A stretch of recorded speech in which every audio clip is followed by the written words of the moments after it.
करता है। इसी तरह यहाँ देखें फ्लोरीन में, फ्लोरीन का कोष छोटा है, दोनों में इलेक्ट्रॉन की संख्या कितनी है, 7 इलेक्ट्रॉन, यहाँ पर भी 7। ये छोटा है तो भी 7 इलेक्ट्रॉन, ये बड़ा है तो भी 7 इलेक्ट्रॉन। तो इसमें जो जगह होती है 2 इलेक्ट्रॉन के बीच में वो अधिक होगी। तो जब नया इलेक्ट्रॉन आएगा तो वो कम प्रतिकर्षण महसूस करेगा।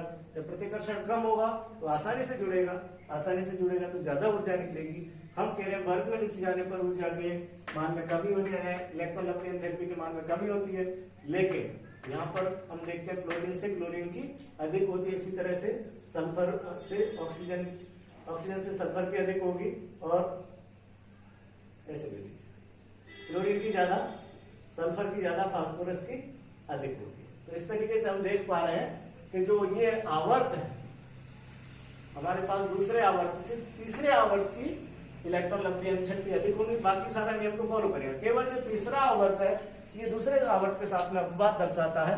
वर्ग का जो अपवाद है वो दर्शाते हैं दोनों कौन कौन से, दूसरा आवर्त और तीसरा आवर्त। दूसरे आवर्त की अधिक होनी चाहिए होती तीसरे आवर्त, ये कारण ही है।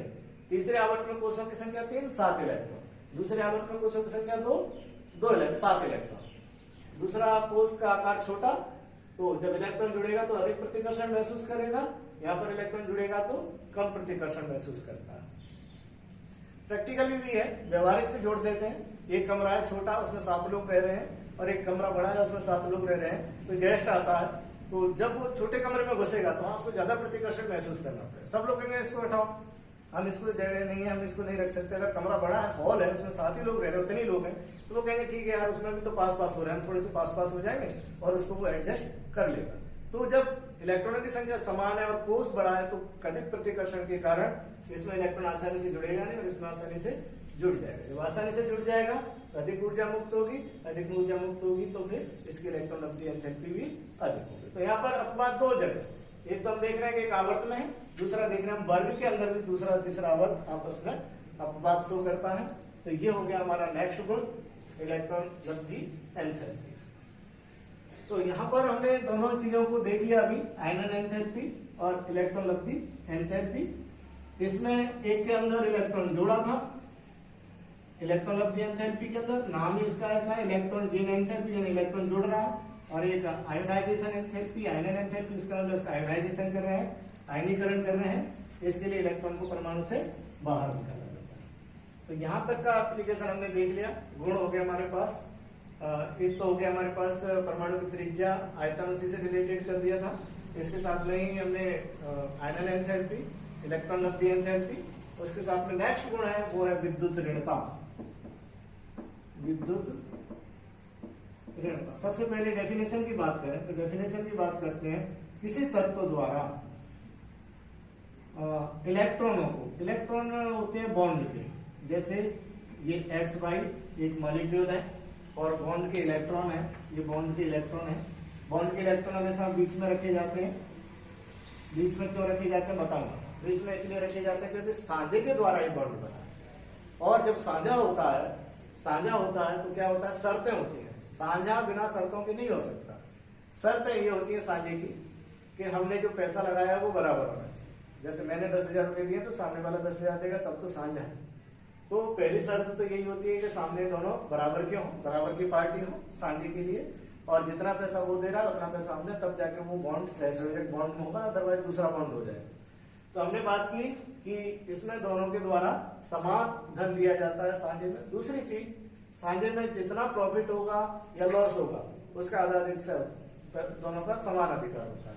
यानी नुकसान होगा तो भी आधा आधा बांटेंगे और फायदा होगा तो भी आधा आधा बांटेंगे। इसी तरह से यहाँ पर अगर बॉन्ड तोड़ना होता है इनको तो बराबर भागों में बांट दिया जाता है।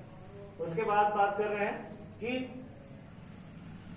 इसमें जो बॉन्ड, जो पैसा होता है वो दोनों पर, पैसे पर दोनों का समान अधिकार। फायदा नुकसान हुआ तो बराबर बांटेंगे, लेकिन पैसा आएगा, पैसा रखा जाता है सुरक्षित और उस पैसे पर दोनों का समान अधिकार होता है। लेकिन कई बार आप देखते हैं व्यवहारिक चीजें हैं कि जैसे अगर किसी एक आदमी को लालच ज्यादा है तो उसकी नजर क्या होती है, उस पैसे पे होती है। एक सीधा है, एक लालची है, तो उसका नेचर ऐसा, उसका नेचर कैसा है, पैसे की तरफ ज्यादा आकर्षण है। दूसरा है उसका नेचर इतना आकर्षण नहीं है, वो अपने नियमों के अकॉर्डिंग रहता है।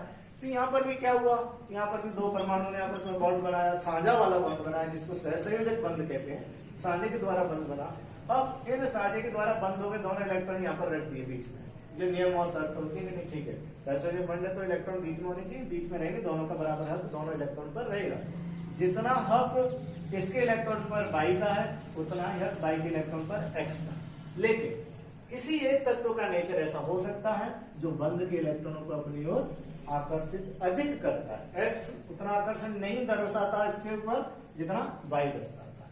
यही जो नेचर है इलेक्ट्रॉन को आकर्षित करने की जो प्रवृत्ति है, प्रकृति है, वही आपकी विद्युत ऋणता कहलाती है। इसका माप करना बड़ा मुश्किल है क्योंकि ये क्या है, ये गुण है और गुण का मापन संख्या के रूप में करना मुश्किल होता है, लेकिन फिर भी कुछ स्केल्स ऐसे बनाए गए हैं जिनके द्वारा इसको मापा गया है। तो ये मात्रक रहित राशि है, गुण है। तो हमने देखा तुलना की जाती है दो तत्वों के बीच में, इसके और इसके बीच में तुलना करेंगे कि किसका ये नेचर ज्यादा है। तो मात्रक नहीं है, इसका नेचर हम देख रहे हैं कि बाई का हमने यहाँ पर माना है कि बाई की विद्युत ऋणता अधिक है। इसका मतलब ये हुआ कि बॉन्ड के इलेक्ट्रॉनों को ये अपनी ओर आकर्षित। बॉन्ड कौन सा होना चाहिए, सहसंयोजक बंध के अंदर इस नेचर का हम आकलन कर पाते हैं। सहसंयोजक बंध में बंध के इलेक्ट्रॉनों को अपनी ओर आकर्षित करने की जो प्रवृत्ति है वो विद्युत ऋणता। एक बार फिर से मैं बोल रहा हूँ, सहसंयोजक बंध के इलेक्ट्रॉनों को अपनी ओर आकर्षित करने की जो प्रवृत्ति होती है वह विद्युत ऋणता कहलाती है।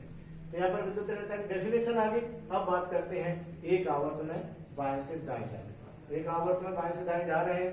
देखिए बाएं से दाएं जाने पर मैंने कहा था, जैसे भी एग्जाम्पल की बात कर रहे हैं, लिथियम, बेरिलियम, BCnO4। बाएं से दाएं जा रहे हैं, नाभिकीय आकर्षण बढ़ रहा है, 3 4 5 6 7 8 9।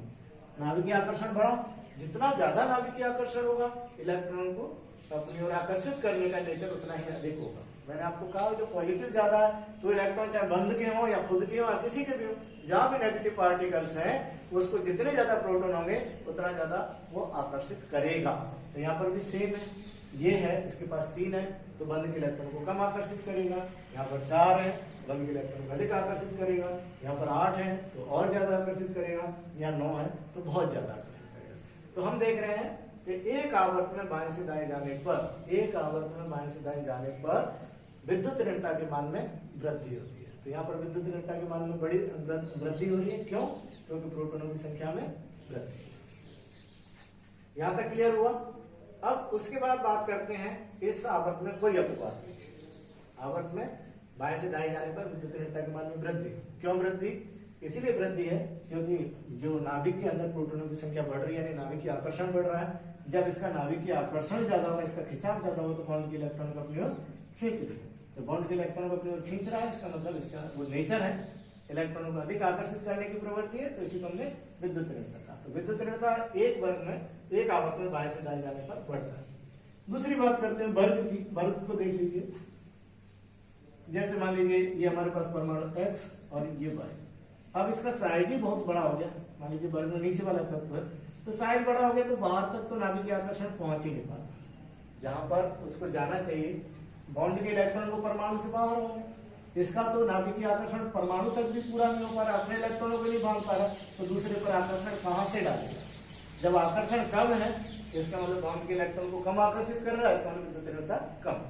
तो एक वर्ग में ऊपर से नीचे आने पर नाभिकीय आकर्षण घटता है, नाभिकीय आकर्षण घटेगा तो बंध के इलेक्ट्रॉन को अपनी ओर खींचने की जो प्रवृत्ति है वो कम हो जाएगी। जब बंध के इलेक्ट्रॉन को अपनी ओर खींच नहीं पा रहा, इसका मीनिंग ये है साफ साफ कि विद्युत ऋणता घटती है।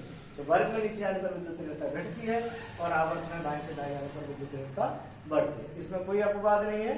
ये हमारा नेक्स्ट गुण हो गया। विद्युत ऋणता आवर्त सारणी के अंदर किस तरीके से परिवर्तित होगी, यहां तक हमने देख लिया। उसके बाद आप लोग देखना चाहें तो इसकी संयोजकता अगर हम बात करते हैं, संयोजकता का आकलन करते हैं, वो भी कर सकते हैं। जैसे हमारे पास ये वर्ग संख्या 1 2 3 4 5 3 4 3 2 1 0। अगर हम इनका इलेक्ट्रॉनिक विन्यास देखें तो इलेक्ट्रॉनिक विन्यास ऐसा है कि वर्ग संख्या से एक इलेक्ट्रॉन बाहर निकाल दें, एक इलेक्ट्रॉन बाहर निकाल दें तो क्या करेगा, इसका जो कक्षक है वो पूरा भर जाएगा, जो कक्षक अक्रिय गैस के समान हो जाएगा। इसलिए एक इलेक्ट्रॉन खोकर एक संयोजकता दर्शाता है। ये जो वर्ग है 2 इलेक्ट्रॉन खोने के बाद निष्क्रिय गैस विन्यास प्राप्त हो जाता है तो 2 संयोजकता दर्शाता है। इसी तरह से ये है, ये 3 इलेक्ट्रॉन खो देगा तो जाकर इसका जो विन्यास है वो निष्क्रिय गैस जैसा, इसलिए 3। ये जो 4 है, ये 4 इलेक्ट्रॉन या तो मुक्त करेगा या फिर 4 ग्रहण करेगा। ग्रहण करेगा तो भी बाहरी कोष में 8 इलेक्ट्रॉन हो जाएंगे, और मुक्त करेगा तो भी बाहरी कोष में 8 इलेक्ट्रॉन हो जाएंगे, साझा करेगा तो भी 8 इलेक्ट्रॉन हो जाएंगे। कुल मिला के ये संयोजकता यानी 4 बॉन्ड बना लेगा। इसी तरह नाइट्रोजन 3 इलेक्ट्रॉन लेकर 3 बंध बनाता है, तो 3 बंध बनाता है तो संयोजकता 3। संयोजकता क्या है? किसी परमाणु द्वारा बनाए गए बंधों की संख्या, किसी परमाणु द्वारा बनाए गए बंधों की संख्या। तो जो नाइट्रोजन वर्ग है वो सामान्यतः 3 बंध बनाता है। कुछ यौगिक असामान्य भी पाए जाते हैं जिसमें ये वर्ग 5 संयोजकता भी दर्शा देता है, लेकिन सामान्यतः इसकी संयोजकता 3। इसी तरह ऑक्सीजन 2 इलेक्ट्रॉन ग्रहण करके 2 बॉन्ड बनाएगा, यानी संयोजकता होगी 2। इसी तरह से फ्लोरीन वर्ग है जिसको हेलोजन वर्ग कहते हैं, ये 1 इलेक्ट्रॉन ग्रहण करता है और बाहरी कोष में 8 इलेक्ट्रॉन हो जाते हैं। 8 इलेक्ट्रॉन होंगे, इसलिए संयोजकता इसकी 1। जो हीलियम है यानी अक्रिय गैस है वो कोई इलेक्ट्रॉन ग्रहण नहीं करता, उनके बाहरी कोष में ऑलरेडी 8 इलेक्ट्रॉन है, ना तो कोई इलेक्ट्रॉन ग्रहण करता ना कोई इलेक्ट्रॉन मुक्त करता, इसलिए उसकी संयोजकता 0। तो संयोजकता का भी निर्धारण किया जा सकता है आवर्त सारणी के द्वारा। हम प्रत्येक वर्ग की संयोजकता को बता सकते हैं। इसके साथ ही हम अगर इसकी बात करें पूरा डी ब्लॉक, तो इसकी संयोजकता परिवर्तनशील है। वो जो +2 से लेकर +7 +8 तक ऑस्मियम संयोजकता दर्शाते हैं। सामान्यतः +2 और +3 संयोजकता वाले तत्व है, तो इनकी संयोजकता परिवर्तनशील है, इसलिए इनकी संयोजकता के बारे में सामान्यीकरण नहीं किया जा सकता। तो हमने यहाँ पर तत्व देखे, तत्वों के गुणों का अध्ययन किया। आप लोग इनका एप्लीकेशन करना जब आप प्रॉब्लम सॉल्व करें, और कोई दिक्कत आए तो आप मेरे साथ कन्वर्सेशन कर सकते हैं, मेरे साथ मैसेज पे जुड़ सकते हैं। हमने यहाँ पर गुणों को पूरे को देख लिया, और कुछ जो घटेगा वो नेक्स्ट वीडियो में करके ये कंप्लीट है हमारे पास। उसके बाद फिर मिलेंगे नेक्स्ट वीडियो में। धन्यवाद।